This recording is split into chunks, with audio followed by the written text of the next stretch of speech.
On the morning of June 28, 1914, a bomb bounced off the folded roof of Archduke Franz Ferdinand's car, rolled under the vehicle behind him, and exploded. He survived. He kept going. 4 hours later, he was dead, shot at point-blank range by a second man from the same six-man team, a man who was only still on that street because nobody had bothered to move him. That's the detail nobody puts in the first sentence, not the shooting. The fact that the empire's own intelligence service had already been warned this was coming and did nothing with the warning. What most people never learn is that Sarajevo wasn't a lone gunman's lucky shot. It was a security failure so complete that historians still argue about whether it was incompetence or something closer to permission. Sarajevo, June 28, 1914. National Day for Austro-Hungary in occupied Bosnia, deliberately chosen by the Archduke's staff and deliberately provocative to Serb nationalists who marked the same date, Vidovdan, as the anniversary of Serbia's defeat at Kosovo in 1389. 6 men were positioned along the Archduke's published route, not 2, not 3, 6, spaced along a single street, each carrying a bomb, a pistol, or a cyanide capsule to swallow afterward. The route itself had been printed in the local newspapers days in advance. The security assigned to protect the heir to the Austro-Hungarian throne, roughly 120 police officers for a route running the length of the city. Compare that to the 1910 visit of Emperor Franz Joseph, which had drawn nearly 50 police officers per city block. In 1914, along the Appelquay, officers stood roughly 1 every 100 meters, close enough to be present, too far apart to see each other, let alone stop a man raising his arm. The governor of Bosnia, General Oskar Potiorek, had personally waved off additional troops. He told Vienna the local police could handle it. He would repeat that decision twice more before the day was over. One of those 6 men would spend the morning failing, the other would spend the afternoon succeeding by accident. At 10:10 a.m., the motorcade reached the first assassin, Nedeljko Čabrinović. He threw a hand bomb at the Archduke's open car.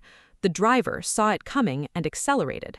The bomb bounced off the folded convertible roof, landed under the following car, and detonated, wounding roughly 20 people, including 2 of the Archduke's own officers. Čabrinović swallowed his cyanide capsule and jumped into the Miljacka River to drown himself. Neither worked. The cyanide, old and degraded, only made him vomit. The river, in late June, was ankle-deep. Police dragged him out, beaten by the crowd, alive. Here's the detail that never made the popular retelling. 4 other assassins, positioned further along the same route, did nothing. One froze. One said afterward he couldn't bring himself to act with women nearby. A third lost his nerve entirely and went home. Only one man remained truly ready, and he wasn't even supposed to get a second chance. Franz Ferdinand arrived at the town hall for a scheduled reception, visibly shaken, and said to the waiting officials, "You bring your guests bombs." He insisted, against his own instinct, on continuing the day as planned. He wanted to visit the wounded officer at the hospital. It should have ended there. The motorcade should never have moved again along an unsecured street. It moved anyway. This is the chapter most documentaries skip because it doesn't fit the story of a chaotic accident. It fits the story of a warning that was received and buried. Weeks before the visit, Jovan Jovanović, the Serbian ambassador to Vienna, delivered an oblique but pointed message to the Austro-Hungarian finance minister that sending the Archduke to Sarajevo on Vidovdan, of all days, could be dangerous, that some young Serb might load his revolver with more than a blank cartridge. The warning was vague by design. Jovanović could not reveal a state secret without implicating his own intelligence service. But it was specific enough that historians have called it the clearest advance warning of a royal assassination given and ignored in the 20th century. The message reached Vienna. It was treated as routine diplomatic chatter and was never passed down to General Potierik in Sarajevo, the one man actually responsible for securing the street. What most people never learn is that this wasn't the only signal. Austro-Hungarian border police had already intercepted correspondence hinting at arms smuggled from Serbia into Bosnia earlier that spring. None of it triggered a change in the security plan. None of it reached the officers standing alone, 100 meters apart, on the Appel Quay. The Empire had a warning specific enough to name the day. It used it to plan a reception, not a security detail. To understand why the warning existed at all, you have to go to Belgrade, not Sarajevo. The 6 assassins belonged to a Bosnian nationalist youth movement, Young Bosnia, but their weapons, training, and border-crossing route came from a secret Serbian military society, the Black Hand, formerly Ujedinjenje ili smrt, unification or death. Its head of operations was Colonel Dragutin Dimitrijević, known by the codename Apis, who also happened to be the chief of Serbian military intelligence. Apis had a documented history of political assassination. He had helped organize the 1903 coup that saw Serbia's own king and queen killed in their palace and thrown from a window. By 1914, he controlled the smuggling network that moved the assassins' pistols and bombs across the border, weapons drawn from a Serbian state arsenal. The unresolved question historians still argue over: did Serbia's civilian government know? Prime Minister Nikola Pasic learned of the plot in progress and sent a vague warning through diplomatic channels, the same warning that reached Vienna and was ignored.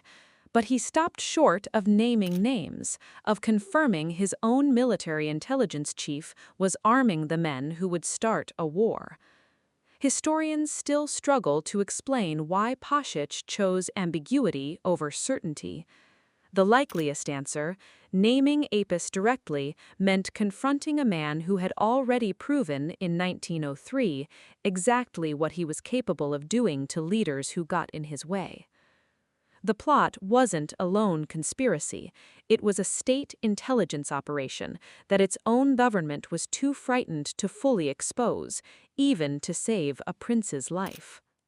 After the hospital visit was arranged, nobody told the lead driver, Leopold Loika, that the route had changed. He turned onto Franz Joseph Street exactly as the original itinerary specified, the itinerary printed in the newspapers, the one every assassin on that street had already memorized. General Potierik, riding in the same car, shouted for him to stop and reverse. The car had no reverse gear worth the name. Loika stalled it, backing up slowly, directly in front of a delicatessen at the corner of Franz Joseph Street and the Appel Quay. Standing at that exact corner, having failed once already that morning and simply drifted with the crowd rather than flee the city, was Gavrilo Princip. He had given up. He had gone to get a sandwich. The car stalled less than 5 feet in front of him. He stepped forward and fired twice. The first bullet struck Sophie, the Archduke's wife, in the abdomen. The second struck Franz Ferdinand in the neck. His last words, reportedly, were to Sophie, "Don't die, stay alive for our children." Both were dead within the hour. Accident, negligence, or something closer to inevitability? A security plan built on one printed route, one ignored warning, and one driver nobody briefed, left almost no other way for that morning to end. Within an hour, Vienna's leadership had a text they'd been waiting for years, a justification to move against Serbia. Austria-Hungary issued an ultimatum on July 23, deliberately written to be impossible for Serbia to fully accept. Serbia accepted all but one clause. Austria-Hungary declared war anyway, on July 28, exactly 1 month after the shooting. Alliance obligations did the rest. Russia mobilized for Serbia. Germany declared war on Russia, then France. Britain entered when Germany invaded Belgium. By early August, 5 empires were at war over a killing that had almost failed twice that same morning. By the armistice in 1918, the war had killed roughly 17 million people and left 4 empires, Austro-Hungarian, German, Russian, Ottoman, in ruins. Gavrilo Princip was too young, at 19, to face execution under Austro-Hungarian law.